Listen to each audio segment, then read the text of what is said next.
ఏమనుకున్నారో పెద్ద సిస్టర్ వైపు వచ్చారు. మేము బయట చాలా వైట్గా ఉంది. మా ఇద్దరం ఇంత రంగులే ఉంటాం, కానీ మరి దారుణంగా కూడా మన ఇంట్లో నల్లగా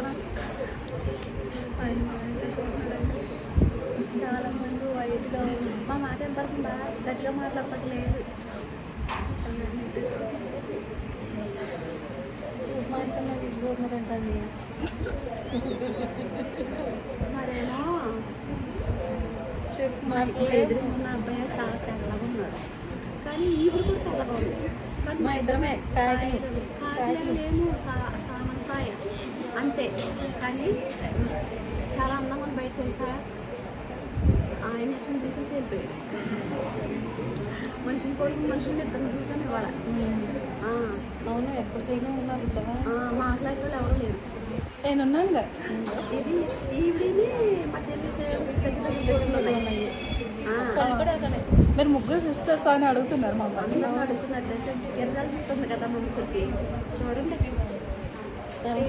ఎంత పొడుగుతుందా నాతో.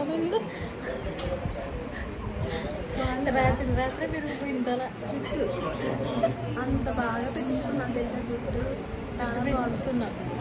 అది చూపించేసారు ఇలా అందరికీ చూపించి. ఎక్కడికి వచ్చామనుకుంటున్నారు? ఎక్కడికయ్యా? కింద కొంచెం చాలా మంది వచ్చారు తెలుసా. 7 మంది అన్నారు. ఇది ఎవరు అనుకుంటున్నారు? హైదరాబాద్ హైటెక్ సిటీ వచ్చారు. ఫిలిం నగర్ వచ్చారు. ఎక్కడ ఉన్నాం అనుకుంటున్నారు? శోభాలో కూర్చున్నాం. మీరు ఎవరైనా సరే దీని వాళ్ళలో కానీ అసిస్టెంట్ వాళ్ళలో కానీ కూర్చోవాలని కోరుకుందా? అలాగే చెప్పండి. కోరుకుంటే వచ్చి కూర్చోండి. నేనేమనుకోను. నువ్వేమనుకుంటావు? ఏమనుకోని కూర్చోండి, పర్వాలేదు. వాళ్ళు ఇస్తాను. సరేనా? దీని వాళ్ళలో కానీ మా సిస్టర్ వాళ్ళలో కానీ కూర్చోండి. ఏమనుకోలేదు. సరేనా? సరే మరి బాయ్. Okay bye.